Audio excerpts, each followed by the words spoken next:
money. That's what I always say. You always follow the money. Yeah. This is Follow the Money with Mitch Moss and Pauly Howard on VSiN. Live from Circa, Sirius XM Channel 158. Pauly Howard, Mike Paul, Mitch on vacation. Mike's in Friday as well. And we'll be talking golf with Jeff Sealey coming up. Comments coming in. Top 5 worst Super Bowls. Reaction to our list. Guy digging deep, saying you got to consider halftime shows with some of these. I mean, come on. Coach Harry Ellis said, what about the halftime show of Cowboys-Bills 1? It was Michael Jackson. Maybe more remarkable was the coin toss and the sideline reporter, O.J. Simpson. This is 3 years removed from some other incidents. Very good. You can't say it's got to be on there because of What about Leon Lett? Who cares? It's a terrible game. He also ranked that the greatest Thanksgiving day of all time. Leon Lett, Miami. Miami with the snow. Oh, no, it's Leon Lett. Who was on the game? Trumpy and Enberg? Enberg and Trumpy. I like Trumpy. Mm-hmm. Trumpy, good. Very good. Was a good tight end, my father told me. Yeah, he was. Damn right. Yeah, OJ. Oh, wow, incredible. All right. And Todd Christensen, who never stopped talking. He was the other sideline reporter that day. Oh, that's weird. Okay. All right, not bad. Keep them coming. Top 5 worst Super Bowls with the list. And Mike, great recall about the Denver-Dallas with 10 turnovers as well. The man did it last week. Berger to finish top 5, paid 20-1. Every week we talk golf with Jeff Sealey, Cutmaker Podcast. Check it out. It's back. And Genesis Invitational now. Tell us about where we're playing, where it's moved, everything going on in the course now in light of the wildfires. Yeah, guys, it's been crazy. So obviously the Genesis usually every year is played in L.A., at Riviera. This week we are at Torrey Pines South. What I like about Torrey Pines from a gambling perspective is we have tons of data here.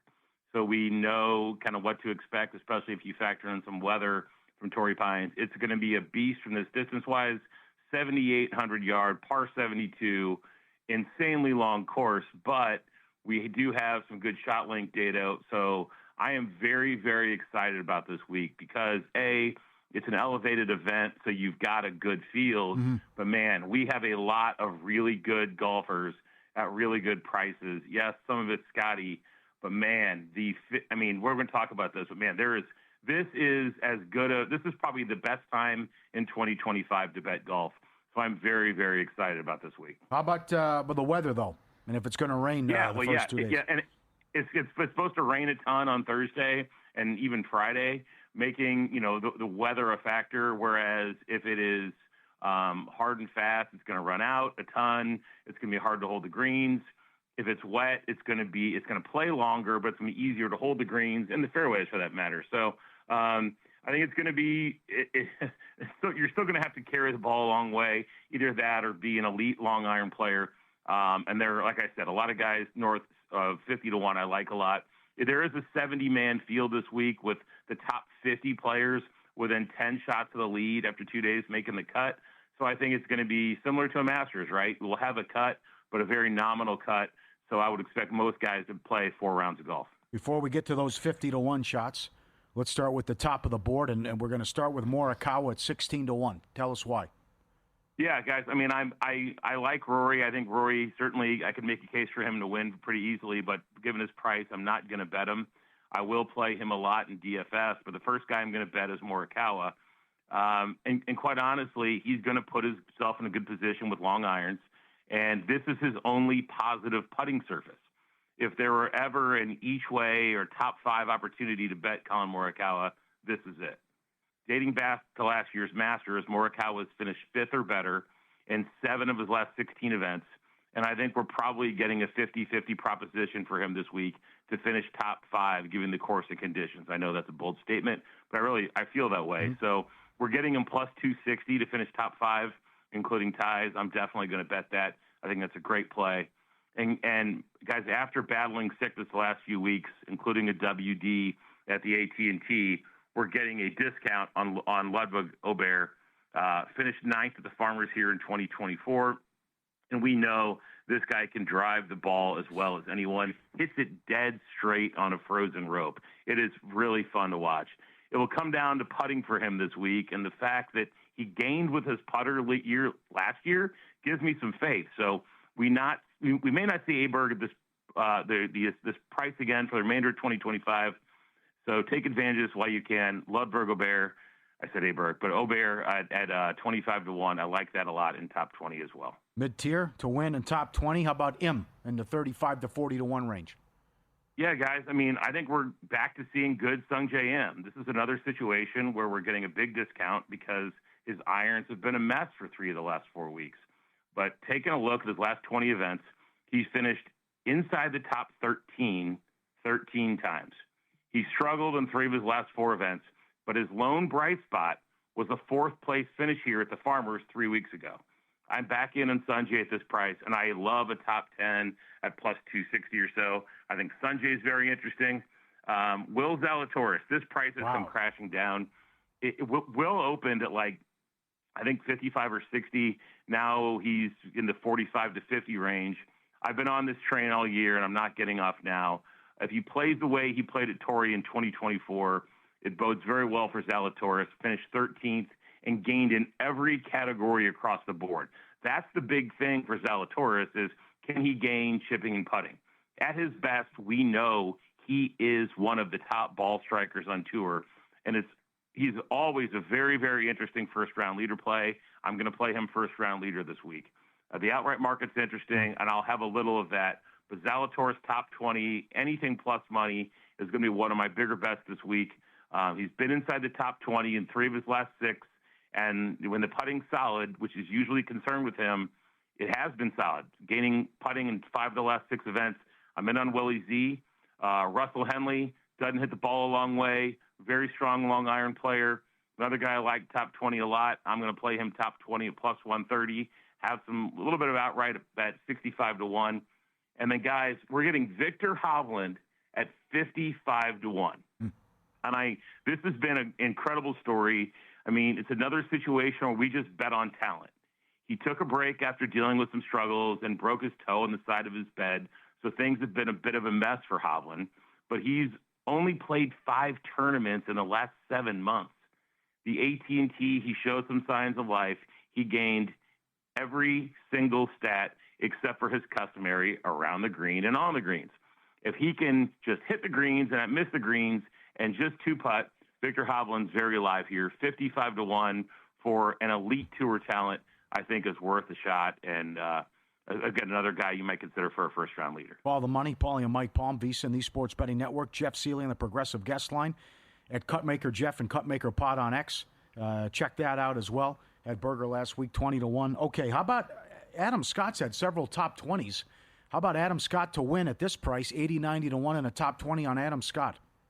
He's a terrific top 20 play. And, Paul, you and I both know this. The frustration of betting Adam Scott to win is mind-numbing. Yep. And when he needs to make a 3-footer to win the event, he won't make it. But it's so weird is he comes in with spectacular form with this price tag. Dating back to last July, Scott has played 12 events across the world and finished inside the top 20 in 9 of them, including 3 top 5s. Believe it or not, Paul, his putting has been great for the last 9 months, and his ball striking is always there. This is a great opportunity to get Adam Scott at a great price. Top 20 plus 170, top 10, top 5. I'm going to ladder Adam Scott this week, knowing he probably won't win, but he's a good ladder play. And my favorite play of the week by far is Gary Woodland. If you run a model in the last 24 rounds and you just look at driving distance, which is going to be critical with this course and this weather, long iron play, which is going to be critical, and putting, Gary Woodland comes in second in the last 24 rounds. He has been a notoriously bad putter. I'm well aware of that. But he has gained with his putter in 5 of his last 6 events to go with his usually strong ball striking stats. In 2025, Woodland's finished 16th, 22nd, and 21st. So now we're getting him at plus 225 or better, top 20 at a course where we know he should shine. I love Gary Woodland this week. He's one of the most likable players on tour, and there's nothing I like more than to see the 40-year-old who does more for veterans than anybody on tour come home with triple-digit winner. I'm going to have a little bit of Gary on the outright at over 100 to 1, and I'm going to have a lot on top 20 plus 225 or better. What were you going to do, or what do you plan on doing moving forward? He pulled out with his mom's death when Tiger gets back. You guys remember when Tiger first came back against and played the Masters? My biggest bet of the Masters when he was head-to-head against Phil, and Phil almost gagged that away. We got a little lucky there. I'm going to look for spots to fade Tiger, but the hard part is those spots are becoming fewer and fewer and far between, and Phil's falling off worse and worse all the time. So I don't know. I'm certainly not going to play him. I'm not going to be on him. I'm going to try to find spots to fade him because the public is, in theory, going to bet him. But I'm going to be out on Tiger. I'm going to try to fade him, and hopefully we can find some good matchup opportunities in the majors. All right. Good luck. Do it again. Nice hit last week, and we'll talk to you soon. Appreciate it. Thanks, fellas. Thanks, Jeff. Jeff Sealey with the golf. And he's right. Great tournament. And Scott, 90-1. He's right. Zalatoris, 55-1. When do you see that? Excellent. 10 turnovers in a Super Bowl. My God, can you imagine? Oh, it's an ugly game. Go back and watch it. Go back and watch a 60-minute version of it. Yeah, Robbie J on X. Ravens 34, Giants 7. That was bad. Yeah, he's right. It's hard though. Only 5 on the list. But there's been some horrible Super Bowls. There really have been.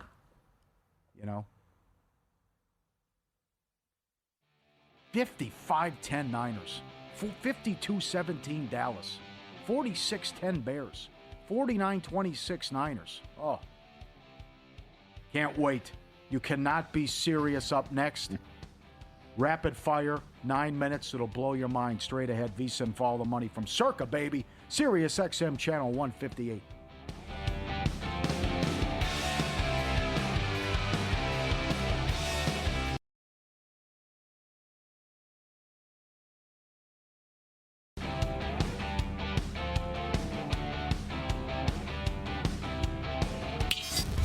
This is Follow the Money on VSiN. Mr. Las Vegas, Anthony Curtis in studio up next. Room rates were very low. Handle was down 20%.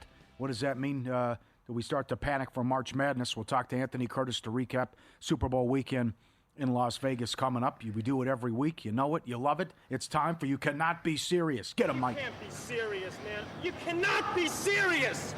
Right, Paul, Sunday finally arrived. The party's filled up.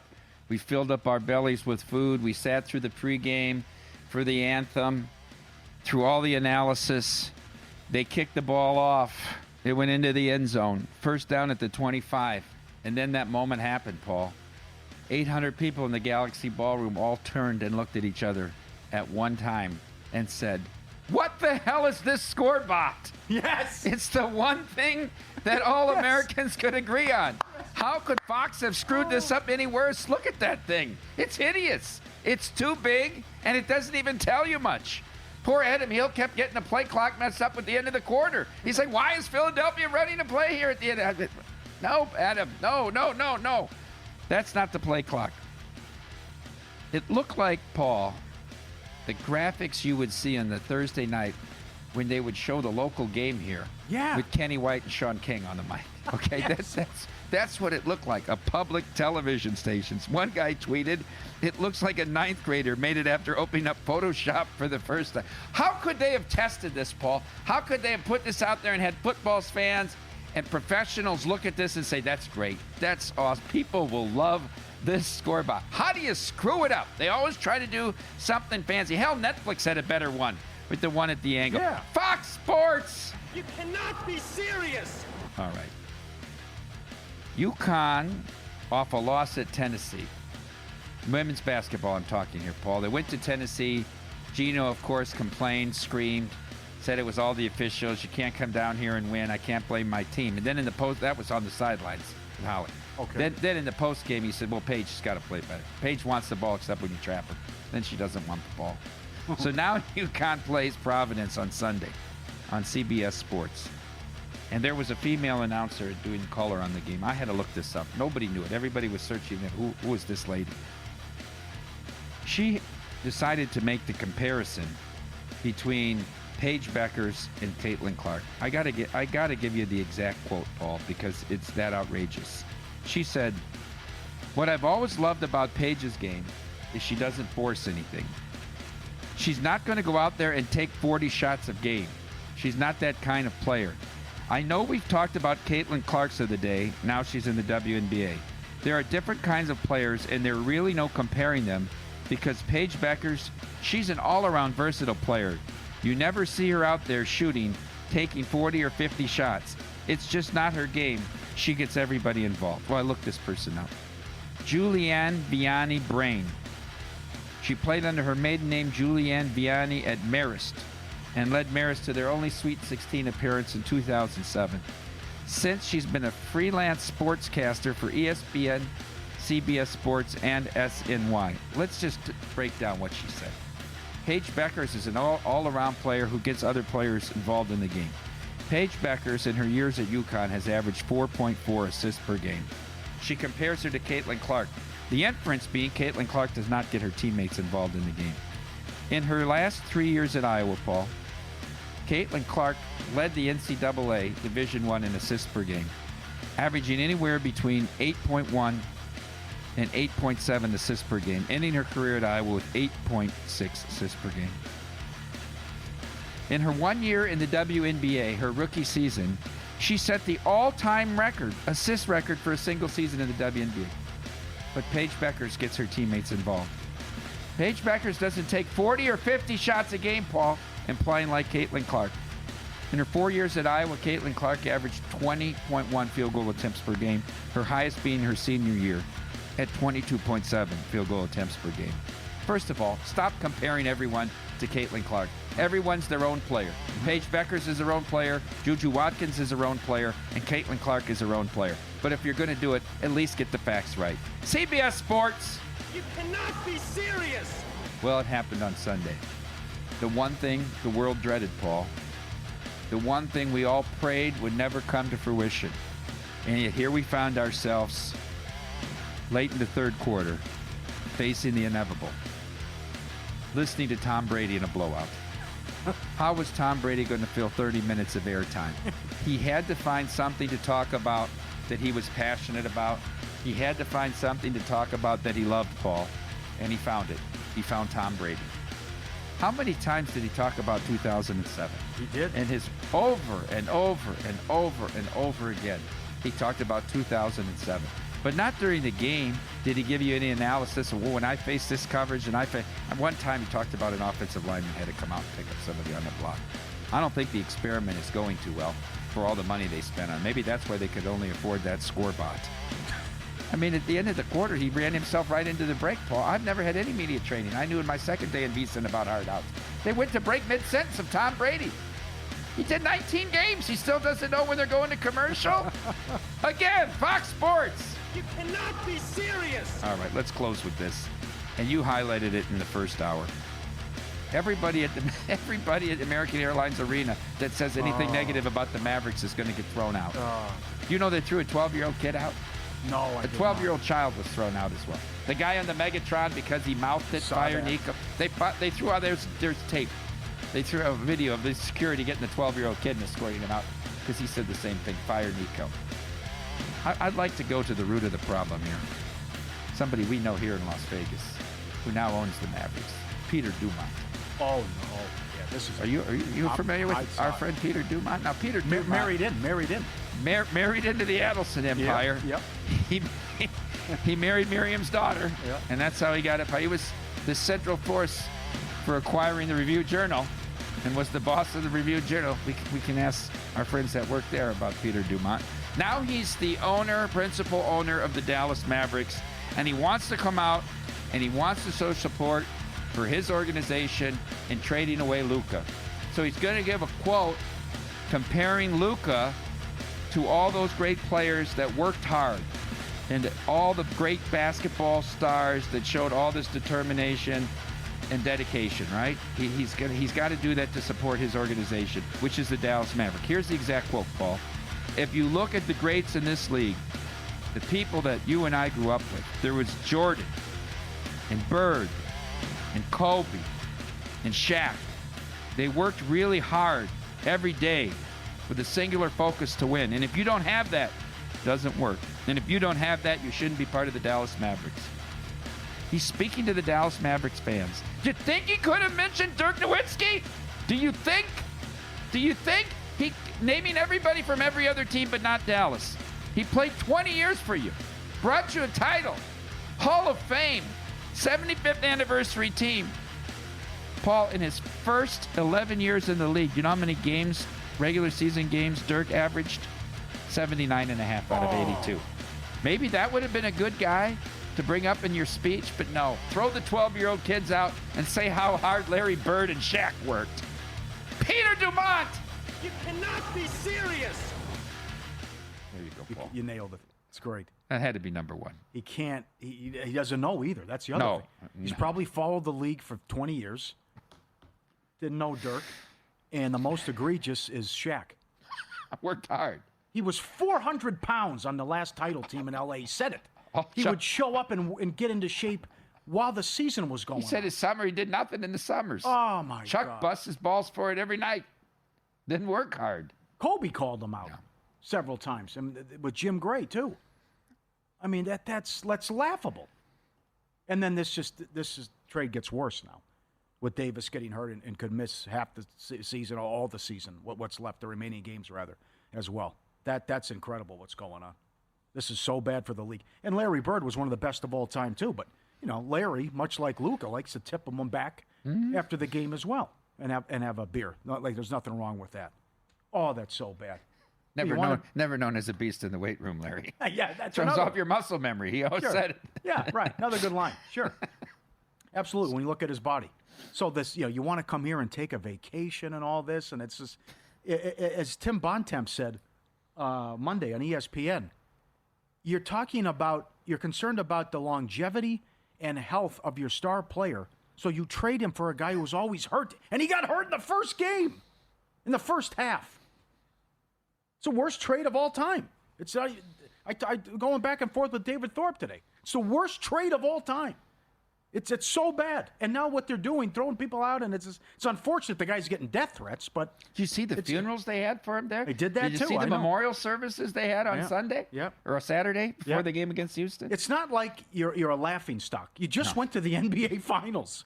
Take VSiN with you anywhere, anytime. Become a VSiN Pro subscriber. Stay connected to the action wherever you go with the VSiN Watch app. Available on your phone, tablet, and smart TV. With the VSiN Watch app, 24/7 live access to the audio and video streams, replays of your favorite shows, and quick access to clips by sport tailored to your interest. Watch VSiN anywhere. Download the VSiN Watch app today. Mr. Las Vegas. From Las Vegas advisor Anthony Curtis in studio to recap the weekend. Next.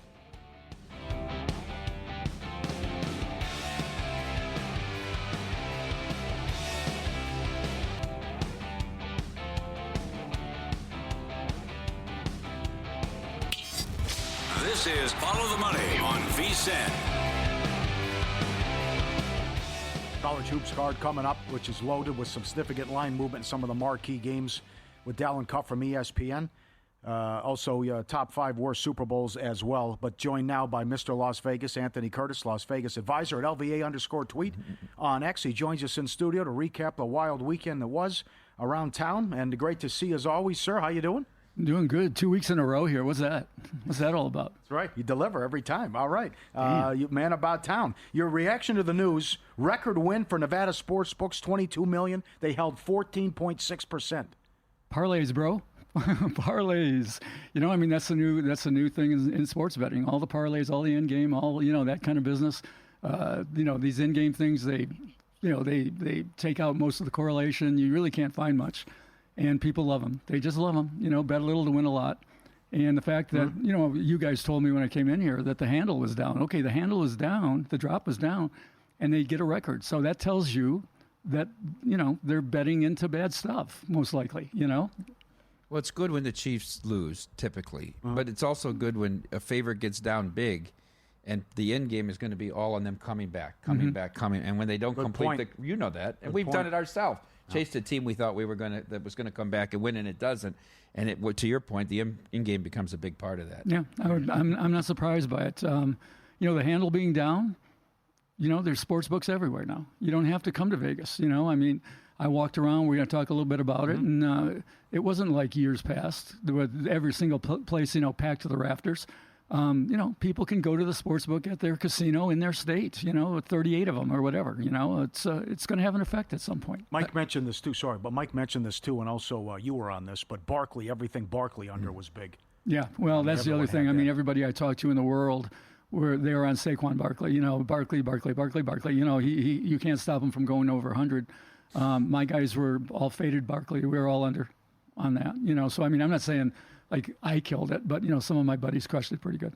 Do you think, going back to the volume of people and parties, because we saw it here too, how great it was last year to have the Super Bowl here, and we're going to have it probably every 3 years or 4 years. But, Anthony, there were many people who made this their annual trip was on Super Bowl Sunday. They got squeezed out last year. One, because of capacity, and two, because room rates were double what they normally would be. Yeah. They probably found a nice party to go to somewhere near their home or somewhere else and said, heck, we'll go there again. I think in the long term, it might hurt us. We eventually got full with our parties, but there weren't waiting lists like there have been in past years. Yeah, Vegas keeps, they keep playing with fire. And they keep, well said. They raise it, they raise it.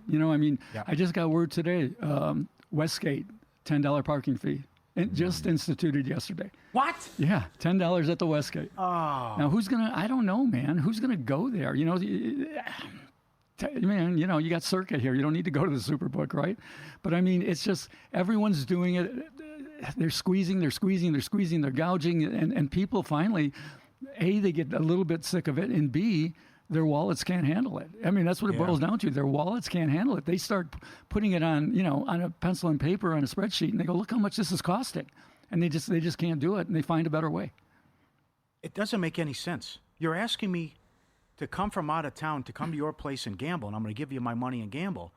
But then you want me to park, you got the resort fees, and then it's $9 for a bottle of water or whatever. Yeah, well, I mean, we got a lot of things to thank Steve Wynn for. We can thank him for that. I mean, Steve Wynn was the guy who flipped the switch and said, we're not making all our money in the casino anymore. When the Mirage came up, he says, we're making our money in every department. And he was right. And they were super successful, and everyone else followed and did the same thing. But it's just not the same. Downtown, it's a little different.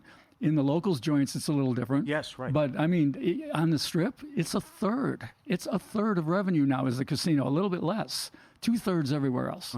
So, I mean, that's where they want to make their money. And look at Fontainebleau. What's Fontainebleau doing? They're going right down that, that corridor going, we're making our money everywhere. If we make some in the casino, okay. That's the way they are. And Resorts World, to a degree, they're all lining up like that to make their money like big fancy hotels and not like gambling, institutions. Well, I was shocked at the room rates. Would you think of that? Them being down? For $40 on the Strip? Well, yeah, but those, I looked at those before I came in here. I looked at some of those studies, and none of them, you can have a low base room rate if you don't incorporate the resort fee. And none of those that I saw with these low $40, $60, $90 incorporated the $40, $50, and almost $60 resort fees. So they weren't as low as they looked, but they were much lower than they were last year. And the same effect for Formula One.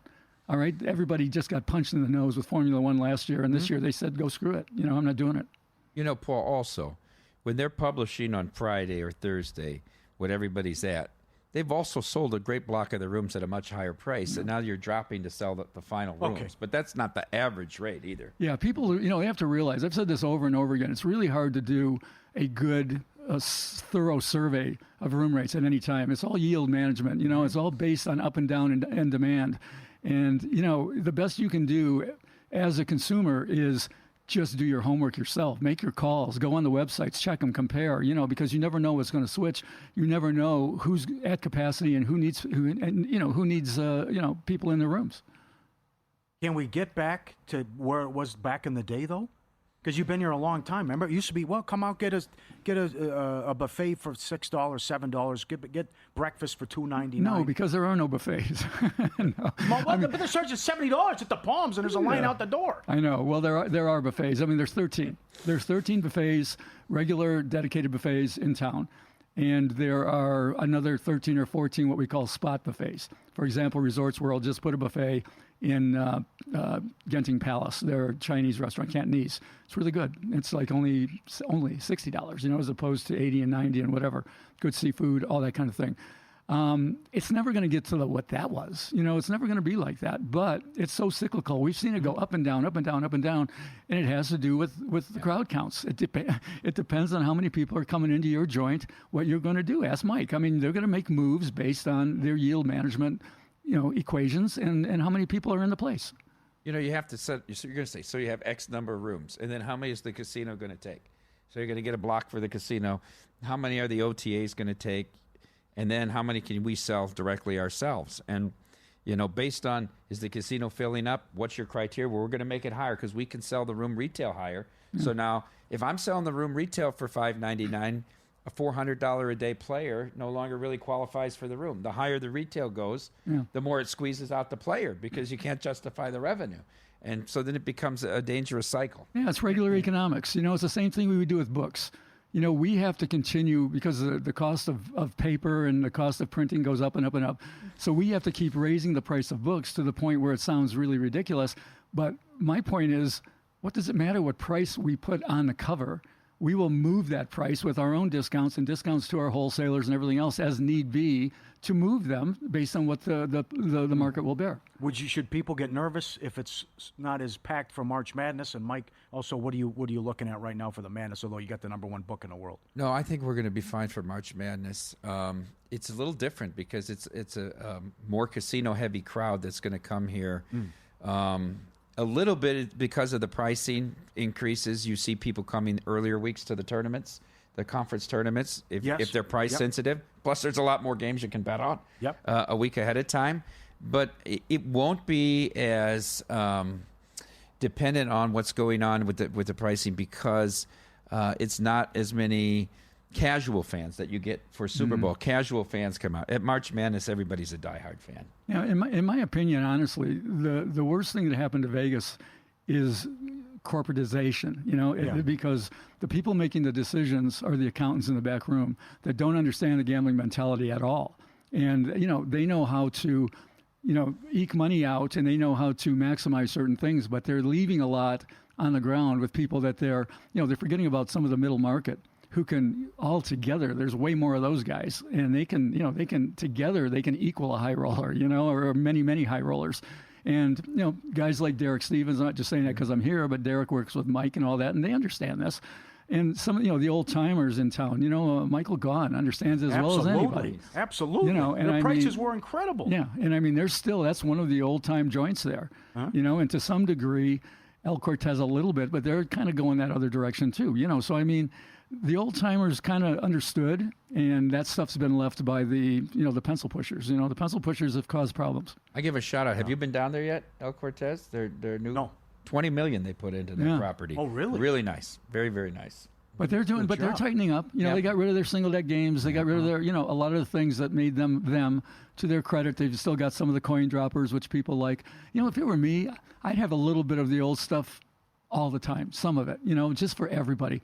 And let them, what I like downtown Grand, they had a $2 hot dog and a beer. That's old Vegas. I dig that. And lots of fun on the Strip. They got a $2 shrimp cocktail. It ain't a 99 center, but it's $2 where everything else is $4 and $6 and $8 now, that kind of thing. Sports betting never slows down. Neither should you. Daytona 500 this weekend. March Madness around the corner. MLB. Start betting smarter with a VSiN Pro subscription. Little as $9.99. You get the daily email from Bill 80. All the plays, every host, every guest. VSiN.com/subscribe. The prop analyzer is worth it alone. $9.99. More with Anthony Curtis up next. How were all the various parties? And you won't believe what happened at FanDuel.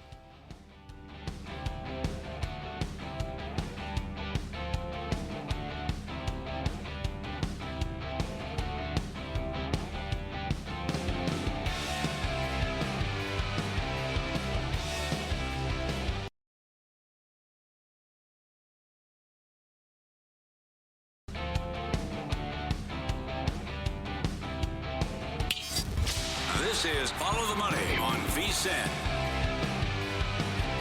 Come out here, you visit, get the coupon book. Over $550 worth of value. LasVegasAdvisor.com. LVA_tweet on X. Anthony Curtis, our guest with a double shot, does a phenomenal job. So, one of the reasons that Circa is so powerful now and the success of the contest was that no rake. And I know you talked about it briefly the last time you were on, but how this juggernaut is evolved here at Circa. Do you think there'll be pushback to what happened at the World Series of Poker, tying in with some of the corporate greed? No, the World Series of Poker has been raking their tournaments for years and years, and it's a part of the deal. And the reason that the no rake worked, all the money 100% going back for Circa was that they were way behind the Westgate, and they had to do something. There's no way you're going to break into that. You're not going to break into that without doing something that's dynamic. And what was it, 6 or 8%, Mike? Eight.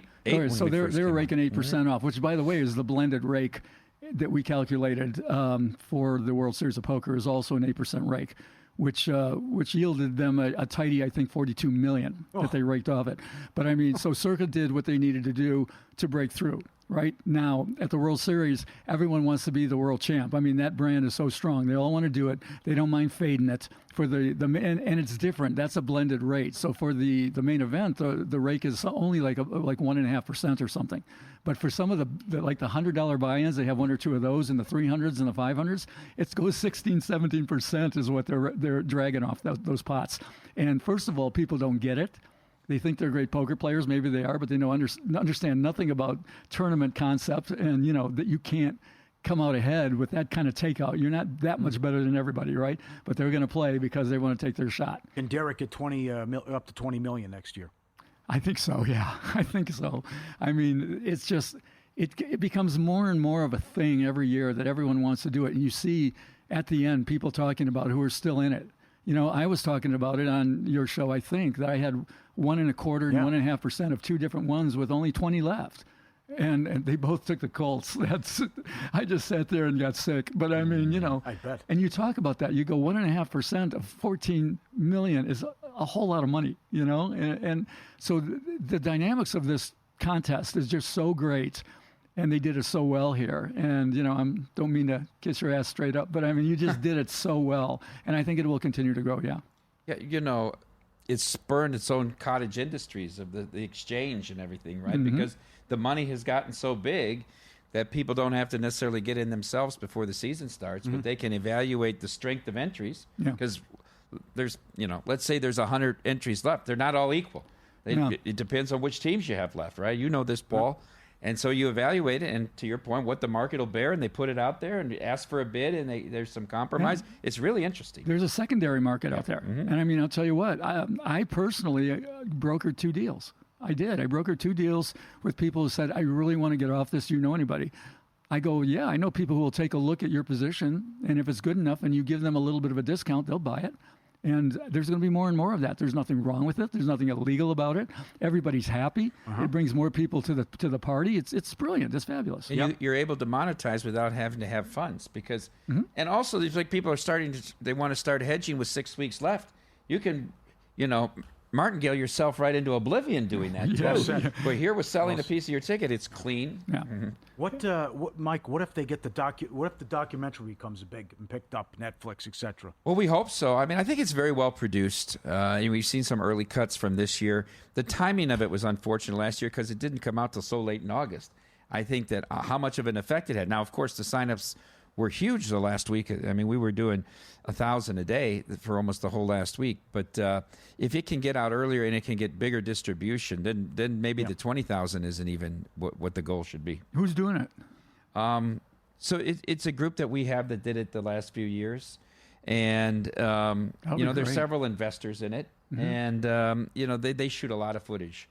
They go out to these folks' homes where they live across the country, these interesting characters, but they have to cast such a wide net and hope that you catch some of the people that make it all the way through the year. They shoot everywhere. They're here on Christmas. They don't miss a game day. Yeah, and the players who went deep would, they were playing ball, right? They had said, I'll talk, and the whole thing. Yeah, all of them. It's amazing how people want to be famous. All of them. Can you talk about what happened at FanDuel? You briefly touched on it in your last visit. You mean the My Spend thing? Yes. Yeah, we talked about FanDuel kind of going a non-intuitive direction with this program they called My Spend, which basically shows you what you're betting, what your results are, and everything else. And why I say you wouldn't non-intuitive, you wouldn't expect that because you wouldn't expect a casino, or a sports book, which is what they are, to show you that you're losing money. Because let's face it, 98, 99% of people are going to lose money you got the pros and you got the guys who get lucky for a year that don't. And everyone's going to look at it, and they have to come to a reckoning of how much are they spending, and they're putting it right in front of them. And I said, props to them for doing that. Also, the other second part of that is if you're good and you're trying to beat them, you need to take good records to make sure that you've got validation for what you're doing. Are you making enough money, or is it working out? And apparently, since they released it, 50% of their customers, which I think is about 3.7 million, represents 50%, somewhere around that, 3.4 or 3.7, used it or logged into the page, which means the customers are taking advantage of this very good tool, which they should very much do. Okay. And excellent. What did you see going around town, all the various parties? I'll tell you what I saw. I saw the casinos. I went to the Superbook. I didn't come here because I knew you'd be here and you'd see this. I went to the Palms. I went to Rio. Okay. And it's not quite like it used to be, even before the Super Bowl here, where every single one was just completely jammed, but they were pretty packed. They were pretty good. And at Westgate, I went also into the theater where they were showing it on the big screens. And not every seat was taken, but it was respectable for sure. There were a lot of people in there. What seemed to be hit harder were the local bars. And the local bars that I went into were absolutely dead right before the games. There was nobody there. And I talked to some people I know who work in those bars or who were in there. I said, did it ever pick up? They said, a little bit, but not too much. So I don't know exactly what that means. I just know the casinos continue to seem like they're holding their own. I reckon you guys were packed. Yeah, we were. We filled up our casino parties. The book was full without any space left. And even the event center had a lot of walk up the day of. Mm-hmm. We were only running about 40% of last year's sales, and we got to about 80%. Okay, so but that's still 10,000 people out there. Yeah, there you go. Good enough. And I mean, I just think it's a function of what you talked about earlier. People saying Vegas is expensive. I'm not going to do it if I don't have to. I can watch from home, or I can go to my casino at home. And the fact that they don't have to come here to bet on it. A lot of people didn't because they knew how to get down illegally, but a lot of people don't. And until the legal sportsbook opened up in their backyard, they couldn't get a bet unless they came to Vegas. And everyone wants to bet on the Super Bowl. Let's face it, it's just fun. Yep. What's going on? Tell people about the coupon book.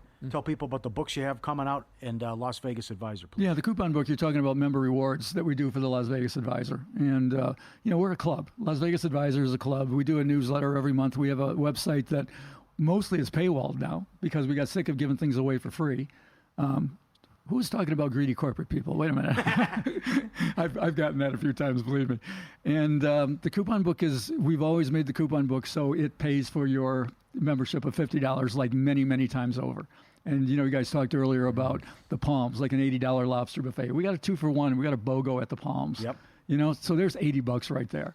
One out of like 194 coupons we have in the whole program right now.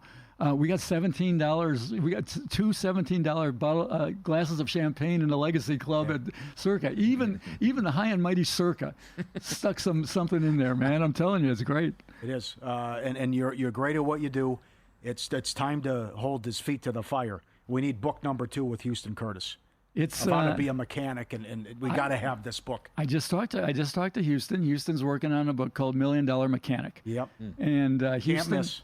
What people don't know about Houston, and he doesn't mind it being out there because he said it himself, but he played in the big game, Tobey Maguire's game, and he was taking that game off for cheating. Houston Curtis he's a mechanic. He knows how to play, and he's very, very good. I had no idea. I worked with him on the Ultimate Blackjack Tour. He was the producer of the Ultimate Blackjack Tour that we did on CBS. Geez, what was that, 15 years ago now or something like that, maybe even longer? And never had a clue. Kept it to himself, talked about playing in all these big games, but he was doing things in that game, and he's absolutely one of the best guys out there, and he's doing a masterclass book on how to cheat, not just at poker, but on all kinds of different things, fully illustrated. The forward is by Steve Forty, like the great Steve Forty. For anybody who's an old timer knows that name. One of the greatest sleight of hands and casino cheats of all time. The first book is so good. Oh, you're talking about the $1 billion takeoff or whatever? $1 billion Hollywood heist. Hollywood heist. Yeah. Oh, was it good? He came in studio. He dealt me 4 aces. Oh, like, no problem. Oh, yeah. What he was doing. Phenomenal story. He can do things that he will amaze you, So, right. We'll look but forward to what's that. cool about it is you got a lot of guys who can do sleight of hand. But Yeah. not a lot of guys can do it under the gun when there's money on the line and you're being watched by the cameras and everything Well else. said. He can do that. We got another guy named Dustin Marks that did a book for us called Cheating at Blackjack. Great to see you. Thanks for coming Thanks, in. AC. Thanks, guys. The great AC. Dale and Cuff on a loaded college basketball schedule next.